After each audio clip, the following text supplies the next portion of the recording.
Ez dixwazim ji dîroka me rûperekî ji we re parî bikim. Hem trajediyeke mezin heye, hem jî serfirazî. Çîrokpêş Ayhan Erkmen li ser çand û wêjeya Kurdî xebatan dimeşîne û heta niha du pirtûkên wî hatine weşandin. Li ew niha bi xebatek nûjenî balê dikeşe ser xwe. Wî li ser YouTubeê qenalek vekiriye û çîrokên Kurdî dibêje. Mezin mirine li dû wan hezar êtîm mane. Di hêj niha da pir kes çîrokên wî temaşe kirine û ecibandine. Çîrokbêj Erkmenê ji dîgora Qersê di heman demî da parêzer e. Demekê jî şaredartiya nahiya da pinara dîgorê kiriye. Pişra 7 salan di girtîgehê da maye û di hindir da jî li ser çîrokên Kurdî zêdetir mijûl bûye. Qedera wê bi qedera me du kesan re girêdayî bû. Xalê şiko.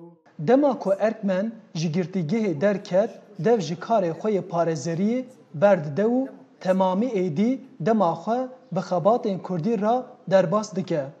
Erkmen ji me ra qala çîrokbêjiya berê kir û got ku ew ê vî karî li ser kanala xwe ya YouTubeê bide berdewamkirin. Ez wî nifşê herî dayî me em çanda odaya da mezin bûn, gunda ceyran tune bû û millet dahat oda da top tibû. Em jî zar bilinga odê rû diniştin, çîrok da hatin gotin, mesele da hatin gotin.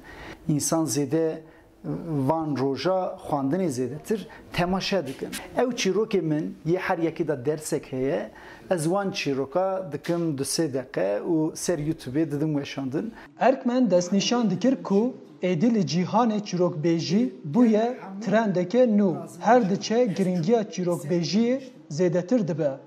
Hatta hal êla Türkiye'yi hin kesên Avrupî hatine Tirkî hin bûne û Tirkiye xwe yê nîvcoyî ve Tirkî çîroka dibêjin. Lê çavkaniya çîroka û çîrokbêjî ev dere Kurdistan e. Ji bo wekê ez jî mi got ez jî çîrokê xwe bêjim.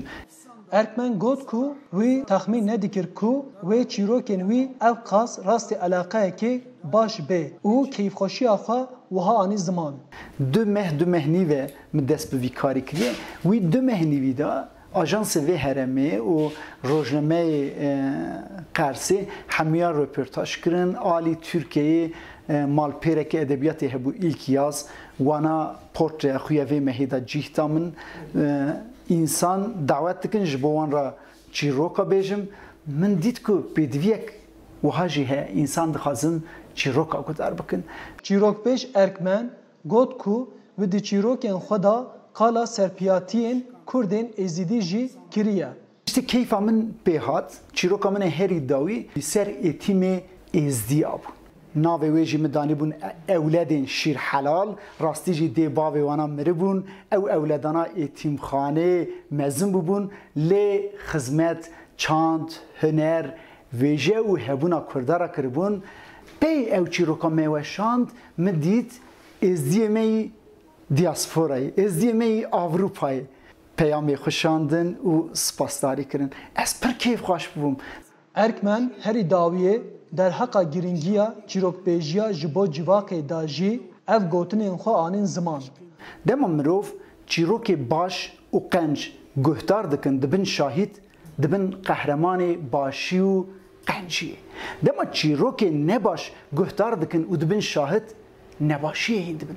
Kî dera welat û dervayî welat dibe. Dema însana davet kirin.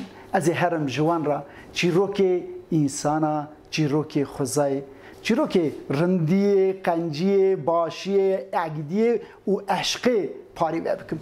Bi wê kelecanê da me. Arif Aslan, Dengê Amerîka, Qers.